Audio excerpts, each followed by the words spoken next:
नमस्कार, आजमगढ़ टाइम्स में आपका एक बार फिर से स्वागत है। आइए जानते हैं आजमगढ़ के आज के सभी मुख्य समाचार, ताजा टुडे ब्रेकिंग न्यूज, फटाफट बड़ी खबरों को। उससे पहले आपने अभी तक इस वीडियो को लाइक नहीं किया है तो अभी लाइक कर दिए। साथ ही इस खबर को किस गली मोहल्ले, गांव, शहर, कस्बे से देख रहे हैं कमेंट बॉक्स में जरूर बताएं और एक एक करके सभी खबरों को एकदम आखिर तक जरूर देख लें।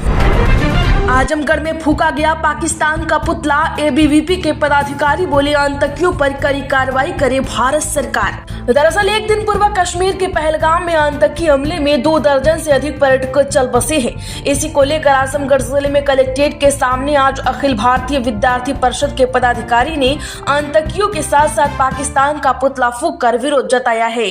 अखिल भारतीय विद्यार्थी परिषद के पदाधिकारी का कहना है कि जिस तरह से बीते दिनों आतंकवाद की घटना हुई है, जिसमें बड़ी संख्या में पर्यटक देशी विदेशी सैलानी चल बसे, बहुत ही दुखद है। हमारी सरकार से मांग है कि 3 आतंकियों पर कड़ी कार्रवाई के साथ साथ इन्हें जन्नत के 72 हूरों के पास पहुंचा दिया जाए और जो पाकिस्तान इन आतंकियों का साथ दे रहा है उसे भी फूंकने का काम किया जाए। क्या आप भी इनकी बातों से सहमत हैं? कमेंट बॉक्स में जरूर बताएं।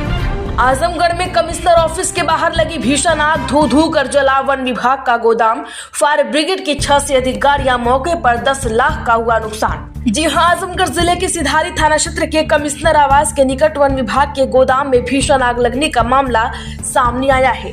आग की भयावहता का अंदाजा इस बात से लगाया जा सकता है कि फायर ब्रिगेड की 3 से अधिक गाड़ियां लगने के बाद भी आग पर काबू नहीं पाया जा सका। मामले की सूचना मिलने के बाद जिले के आला अधिकारी मौके पर पहुंचे। आग लगने के कारण आसपास की बिजली काट दी गई है। इसके साथ नगर पालिका से जेसीबी भी मंगाई गई है जो लकड़ी को हटा रही है। लकड़ी हटाने के बावजूद भी लगभग 10 लाख की लकड़ियां जल के राख हो गई हैं। आजमगढ़ में शिक्षक भर्ती नियमों में बड़ा बदलाव, माध्यमिक विद्यालयों में लेक्चरर के लिए अब बीएड हुआ अनिवार्य। जी हां, उत्तर प्रदेश की 4512 अशासकीय सहायता प्राप्त उच्च माध्यमिक विद्यालयों में शिक्षकों की नियुक्ति के लिए न्यूनतम अर्हता को राजकीय विद्यालयों के लिए निर्धारित अर्हता के समान कर दिया गया है। इसमें लेक्चरर के लिए बीएड अनिवार्य कर दिया गया है। शासन ने इसके लिए संशोधित शैक्षिक योग्यता का आदेश जारी कर दिया है। शासन की ओर से जारी संशोधित योग्यता आदेश के अनुसार अभी तक हिंदी, संस्कृत, अंग्रेजी, उर्दू, अरबी, पाली समेत कंप्यूटर समेत 49 विषयों में संबंधित कोर्स में पीजी होने पर लेक्चरर पद नियुक्त होती थी।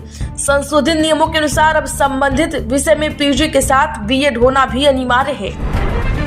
आजमगढ़ में युवक को थूक करके चटवाया, दबंग ने चेहरे पर मारी लात, लाठी डंडे से पीटा। एफआईआर के बाद जांच में जुटी पुलिस। दरअसल आजमगढ़ में दबंगों ने युवक को जमकर लाठी डंडों से पीटा है, चेहरे पर लात मारी और फिर थूक कर चटवा दिया। बता दें कि बीते दिनों की घटना हुई है। थूक चटवाने का 15 सेकंड का वीडियो आज जारी हुआ है। मामले में पुलिस ने एक आरोपी के खिलाफ मुकदमा दर्ज कर लिया है। वीडियो में साफ दिख रहा है कि पीड़ित मन्नान के चेहरे पर मारपीट के बाद आंखें सूजी हुई है। वह जमीन पर बैठा है। इस दौरान दबंग जमीन पर थूकता और गाली गलौज करते हुए चाटने के लिए कहता है। इसके बाद पीड़ित जमीन पर थूक कर चाटता है और अपने जीव दिखाता है। साथ ही माफ करने के लिए भी कहता है, हाथ जोड़कर गुहार भी लगाता है। आजमगढ़ के देवारा में लगी आग, कई झोपड़ी जल के राख, 1 दर्जन से अधिक बकरियां जली हैं। आग बुझाने में 4 लोग प्रभावित। जी हां, आजमगढ़ जिले के रौनापार थाना क्षेत्र में भीषण आग लगने का मामला सामने आया है। इस आग लगने से 1 दर्जन से अधिक बकरियां जलकर राख हो गई, जबकि 31 से अधिक झोपड़ियां भी जलकर पूरी तरीके से राख हो गई हैं और इन झोपड़ियों में रखा हुआ सारा सामान गृहस्थी का जलकर नष्ट हो गया।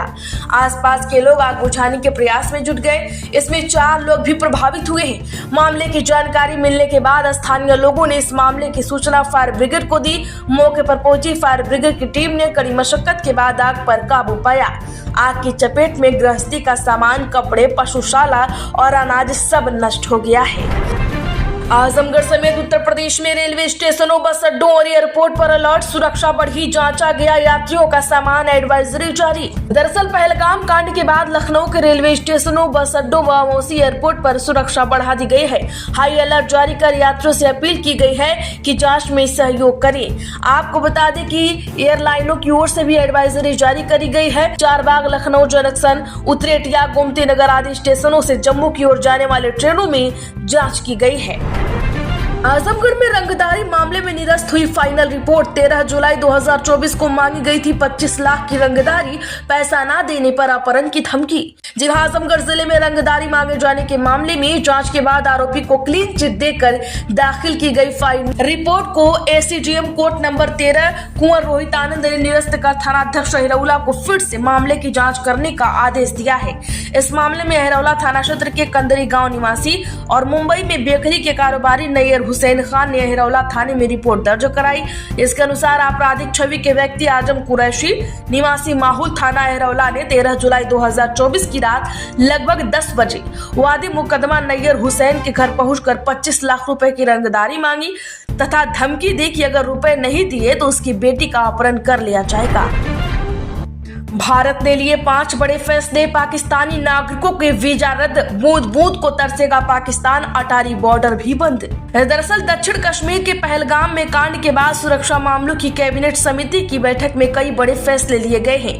विदेश सचिव विक्रम मिस्री ने एक प्रेस कॉन्फ्रेंस को संबोधित करते हुए इस बात की जानकारी दी कि 1960 की सिंधु जल संधि को तत्काल प्रभाव से स्थगित रखा जाएगा जब तक कि पाकिस्तान विश्वसनीय और अपरिवर्तनीय रूप से सीमा पर आतंकवाद के लिए अपने समर्थन को त्याग नहीं देता। दूसरा, एकीकृत चेकपोस्ट अटारी को तत्काल प्रभाव से बंद कर दिया जाएगा। जो लोग वैध तरीके से सात सीमा पर पार कर चुके हैं वे 1 मई 2025 से पहले उस मार्ग से वापस आ सकते हैं।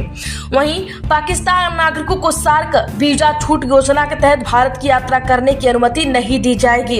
इसके साथ नई दिल्ली में पाकिस्तान उच्चायोग में रक्षा, सैन्य, नौसेना और वायु सलाहकारों को अवांछित व्यक्ति घोषित किया जाता है। उनके पास भारत छोड़ने के लिए 1 सप्ताह का समय है। इसी के साथ 5वां जो बड़ा फैसला लिया गया है वो ये है कि भारत इस्लामाबाद स्थित भारतीय उच्चायोग से अपने रक्षा, नौसेना और वायु सलाहकारों को वापस बुलाएगा। संबंधित उच्चायोगों में से ये पद निरस्त माने जाएंगे। आजमगढ़ में बड़ा खुलासा, लंबे समय से सक्रिय है वह टेलीफोन एक्सचेंज। मिर्जापुर, मुंबई, लखनऊ से जुड़े हैं कनेक्शन आ चुके हैं। लगातार सामने सिस्टम को मिल रही है चुनौती। जी हां, आजमगढ़ जिले में एटीएस टीम ने छापेमारी करते हुए अंतर्राष्ट्रीय कॉल करने वाले अवैध एक्सचेंज का खुलासा तो कर दिया, आरोपी को भी गिरफ्तार किया गया है। गिरफ्तार आरोपी के पास से कई सारे मोबाइल फोन, सिम कार्ड और लैपटॉप बरामद हुए हैं। अब इसी को लेकर यूपी एटीएस टीम ने आजमगढ़ में छापेमारी करते हुए सितंबर 2023 में 6 आरोपियों को गिरफ्तार किया था। इन 6 आरोपियों में से 5 आरोपी आजमगढ़ जिले के रहने वाले थे, जबकि एक आरोपी मिर्जापुर जिले का रहने वाला था। यह आरोपी इंटरनेशनल गेटवे को बाईपास करते हुए इंटरनेट कॉल को लोकल वॉइस कॉल में बदलकर कॉलिंग कर रहे थे। यानी कि 2023 में भी मामला सामने आया था और एक बार फिर से 2025 में भी वही कुछ होता हुआ नजर आ रहा है। राहुल गांधी का अमेरिका दौरा बीच में छोड़ स्वदेश लौटे। राहुल गांधी अमेरिका दौरा छोड़कर बीच में स्वदेश लौटे। ब्रिटेन के पूर्व पीएम सुनक ने भी जताया दुख। दरअसल देश भर में हंगामा मचा हुआ है। कांग्रेस सांसद और लोकसभा में नेता प्रतिपक्ष राहुल गांधी ने भी अमेरिका दौरा बीच में छोड़कर भारत वापस लौट आए हैं। राहुल गांधी आज कांग्रेस पार्टी की बैठक में शामिल होंगे। दरअसल पहलगाम कांड के बाद राहुल ने दौरा बीच में छोड़ने का फैसला लिया है। वहीं पहलगाम कांड के बाद दुनिया भर के नेताओं ने भारत के साथ एकजुटता दिखाई है। ब्रिटेन के पूर्व प्रधानमंत्री ऋषि सुनक ने कहा, पहलगाम में हुए बर्बर कांड के बाद बच्चों और खुशियां मनाने वाले परिवारों की जिंदगी छिन गई। सुनक ने एक्स पर जारी बयान में कहा कि पीड़ितों के दुखों को देखकर हमारा दिल टूट गया है। हम हर हाल में भारत के साथ हैं। आजमगढ़ में फार्मर रजिस्ट्री के बिना सम्मान निधि के लिए अनुमोदन नहीं। जी हां, आजमगढ़ में पीएम किसान सम्मान निधि के नए पंजीकरण के लिए पहले किसानों को फार्मर रजिस्ट्री करानी होगी। जो किसान पंजीकरण के दौरान फार्मर रजिस्ट्री का कॉलम नहीं पूरा करेंगे उनको अनुमोदन नहीं मिलेगा। किसान सम्मान निधि योजना के तहत जिले में 8,50,000 किसान पंजीकृत हैं। योजना के तहत सरकार किसानों को हर साल 3 किस्तों में 6,000 रुपए देती है। योजना का लाभ लेने वाले किसानों को पहले केवाईसी के बैंक खाते को एनपीसीआई से लिंक कराना अनिवार्य कर दिया गया है। आजमगढ़ में अहिरौला में अवैध कब्जे पर तनाव, 2 पक्ष आमने सामने। जी हां, अहिरौला फूलपुर तहसील के बनहर मैचक गजड़ी गांव में जमीन पर अवैध कब्जे को लेकर 2 पक्षों के बीच चल रहा पुराना विवाद तनावपूर्ण स्थिति में पहुंच गया है। आज एसडीएम फूलपुर सतरंजन श्रीवास्तव, थाना अध्यक्ष अहिरौला अनिल कुमार सिंह और राजस्व टीम पुलिस फोर्स के साथ मौके पर पहुंची। विवाद की गंभीरता को देखते हुए एसडीएम ने दोनों पक्षों को यथास्थिति बनाए रखने का निर्देश दिया और एक कागजात के साथ तहसील पर बुलाया है। आजमगढ़ में ओपीडी में आने वाले पीड़ितों में 10% डायरिया के मरीज। जी हां, बलरामपुर गर्मी ने अपने तेवर दिखाने शुरू कर दिए हैं। इसके कारण उल्टी, दस्त व बुखार के मरीजों की संख्या में इजाफा होने लगा है। आजमगढ़ जिला अस्पताल के ओपीडी में 350 मरीज पहुंच रहे थे। इसमें से 30 से अधिक मरीज उल्टी, दस्त और बुखार से पीड़ित थे। जिला अस्पताल के डॉक्टर अनिलेश यादव ने कहा है कि तेज धूप, गर्म हवा और खान पान में अनियमितता लोगों को बीमार बना रही है। आजमगढ़ में 18 किमी प्रति घंटे की रफ्तार से चली गर्म हवाएं। जी हां, आजमगढ़ जनपद में इन दिनों गर्मी का प्रचंड रूप देखने को मिल रहा है। गर्मी से निजात नहीं मिल रही है। 18 किमी की रफ्तार से गर्म हवाएं दिन भर चलती रही। अधिकतम तापमान 41 डिग्री और न्यूनतम तापमान 25 डिग्री सेल्सियस रहा। यह अप्रैल के औसत तापमान से 1.5 डिग्री अधिक है। बता दें कि आजमगढ़ जनपद में बीते दिनों के मुकाबले आज तापमान में करीब 2 डिग्री की बढ़ोतरी दर्ज की गई है। धूप से लोगों का जीना हाल हो गया है।